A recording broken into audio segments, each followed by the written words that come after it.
I arrived at my sister's house a couple of days before we started filming, so that I would have time to do a few last-minute things to get ready. When I was unpacking my stuff, I noticed that the miniature of the house had gotten a little broken, so I fixed it and reinforced the bottom, with cardboard cut to fit and glued on. I got some B-roll shots of the miniature up in the attic, as well as some stop-motion shots of the tiny wax figure walking around the miniature. I also got some B-roll of the shower with the dinosaur curtain, including turning the water on, opening the curtain to find the empty shower, and getting the creepy silhouette shot of the creepy figure standing in the shower. That last shot was achieved by hanging a pair of footy pajamas on the inside of the shower curtain and putting a light behind it in the tub. That way, when I turned off the bathroom light, the shower light was the only light source, and it made a creepy glow around the even creepier empty space left in the middle. I got a little bit more B-roll, focusing on the decorations on the wall and experimenting with a few lighting effects. Then I put together a shot list for us to refer to the next day so that we would have a guide for what to film. After doing a table reading of the entire script, There's just been some really strange stuff going on at my house lately. Like what? Ever since I found that model of my house up in the attic, things have just been weird. Wait, what? Alright, I should have led with that. I found a miniature of my house in my attic. Creepy. I felt weirder. Yeah, I bet. So what, the previous owner was a toy maker or a model maker? That's the weird part. I'm the first owner. I bought this place before it was built. So what then? I don't know. Maybe it was a model they used during the building process?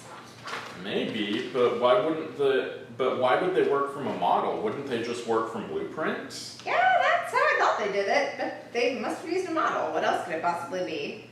I don't know.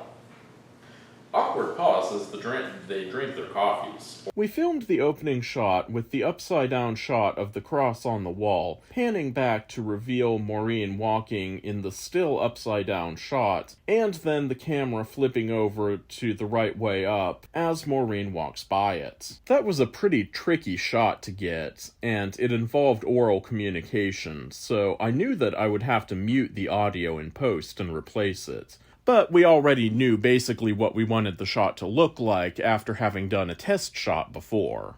The test shot was actually the first thing we filmed back when we first came up with the concept for the movie, and seeing the test shot was what really sealed the deal that we needed to do this movie in the first place. The opening shot ended in the kitchen after the camera had been put the right way up, and it featured Maureen washing her hands in the sink and proceeding to put together dinner. But part of the shot was a little blurry, so I wanted to repeat the action from another angle, and I got another angle of Maureen washing her hands, and then stepping over to the fridge to prepare dinner. Then I put the camera inside the fridge for a cool shot of Maureen opening the fridge from the inside. And finally, I got a shot of Maureen picking up her stuff and walking over to the table to eat. The next thing we filmed was the scene of Maureen playing for Elise on her keyboard. This scene was not actually in the script, but I thought that it would add a lot to the production. After that, we headed up to the attic to do the initial finding the miniature in the attic sequence. It was a very tight squeeze in the attic, which made filming rather awkward, but we got it done. What we ended up having to do was for me to film from the ground as Maureen climbed the ladder, and then she had to climb back down so that I could climb up the ladder and get into the attic and film the action of her climbing up again from the inside. Maureen ended up ad-libbing a few lines that weren't in the script, but they sounded really good, and I plan to use them at least in the trailer, but probably in the movie as well. Is anybody up here? Hello? Come on, if you're up here, this isn't funny.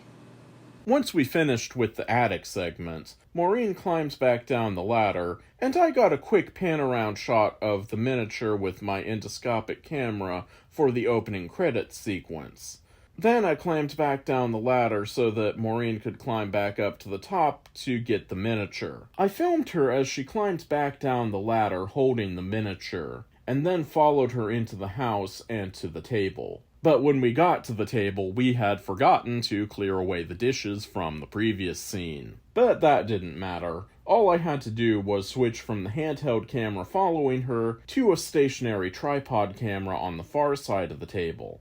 That way the last bit of action would be repeated, so I would have some cutting options. I decided that the scene would be more visually striking if there was something on the table to be swept aside when she set the miniature down on the table. And since I have miniature playing cards that I would be able to use later, I decided to have Maureen set up a game of solitaire with standard playing cards. When Maureen steps up to the table with the miniature, she sweeps aside the playing cards in a dramatic motion. I got the action from 3 different angles. I had my primary camera on a tripod on the far side of the table, and I had my phone balanced on the chandelier above the table, and I had a second phone on the floor looking up and recording in slow motion to capture the cards as they flew off the table. Then I picked up the phone on the floor and switched it to standard frame rate and got handheld footage of Maureen walking around the table and examining the miniature, while the 2 other cameras continued to record from their respective angles.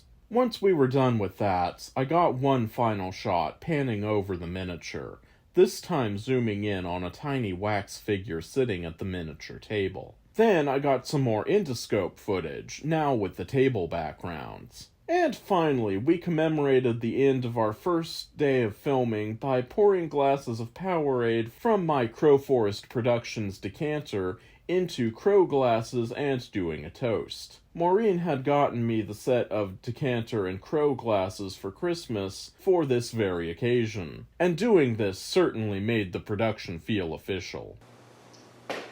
Day 1 of filming is a wrap.